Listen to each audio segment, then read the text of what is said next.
which unta siya mo happy ko ninyo welcome message, but since to sa liya karon sa baybay, no, naatay iyang giatinan nga programa, so ako lang. So today we will having our this is one of the program of our office, Mental Health and Psychosocial Support Service, in which ang atong title karon is Your Mental Health Matters. So take a break.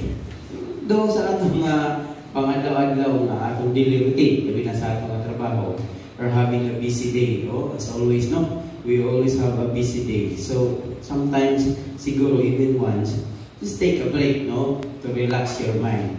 Gani, our munisipyo are already having this kind of program. To our munisipyo is looking really at your mental health and well-being. Kung hindi nyo maninduman, we're already implementing this kind of program, such as we're having a Zumba, no? Just physical and spiritual here. In Zumba, you're physical, and kung hindi nyo maninduman, we also have our recollections. That is our spiritually ng mga pagtanaw, because our munisipyo not just looking at our constituent, but also at us as public servants. So this is one way of our program.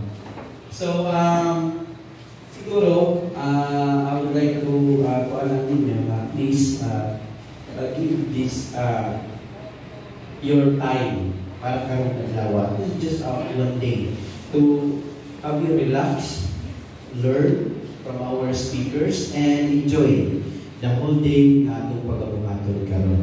So again, I welcome you all in this mental health or psychosocial support services, and good morning.